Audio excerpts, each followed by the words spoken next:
there aren't as many questions in Broadneck. Like, where's your kid gonna go to school? There's one school. What supermarket are you gonna go to? There's like two, and only one of them is really good. You know, like, it's just simpler.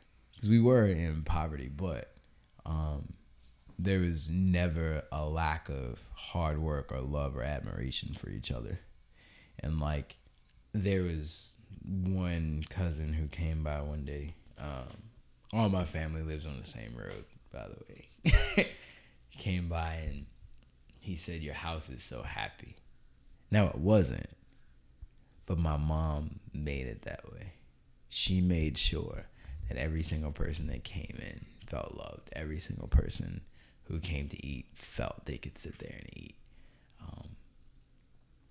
Every single person could come down through the bushes to Allen Road, sit down and talk. And in New York City, the worst thing, or the opposite of community, is isolation. And there's so many people living in isolation in New York City. And that doesn't exist in Broadneck. There's community.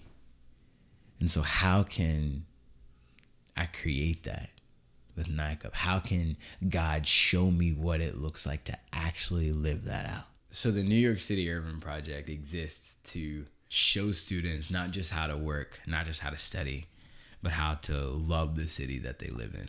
We must change the conversation about service from one that is guilt, shame, me focused, to one that's focused on who we're serving. What would it look like for us to change the culture of volunteering from one of constant consumption to consistent compassion rooted in the gospel of Jesus Christ? One that's not riddled with shame when you feel as you don't have anything on the subway when a homeless man walks by, but one that's full of the love of God because you carry food in your backpack now because you know you're going to see homeless people. And so what would it look like for us to lay down our lives for our friends and don't have as much as we do? What NICUP needs now is people who are willing to work. People who are willing to work with NICUP full time.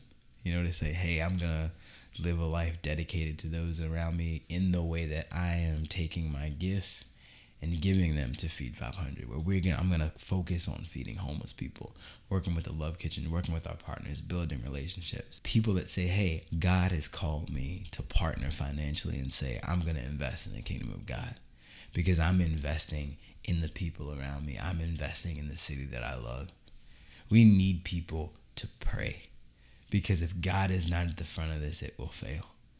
It may look good, like we may have great statistics, but we will never add 1,000 to the church daily. We will never be able to become a community that witnesses to people out of love. We'll witness to people out of strategy. We'll witness to people out of implementation. But we won't witness to people out of compassion and love that comes from God. And that's what true transformation needs, is the love of God. I love what I do, and I'd love to keep doing it. And I think that God is calling me to complete reliance on him.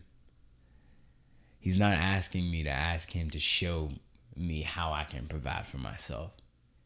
He's asking me to walk in his provision because he's going to send people to provide for us. He's going to send resources.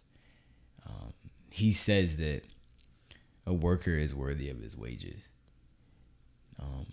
And in Matthew chapter 7, he lays out a picture of his providing for us. And I'm going to trust that he's going to provide because there's work to be done.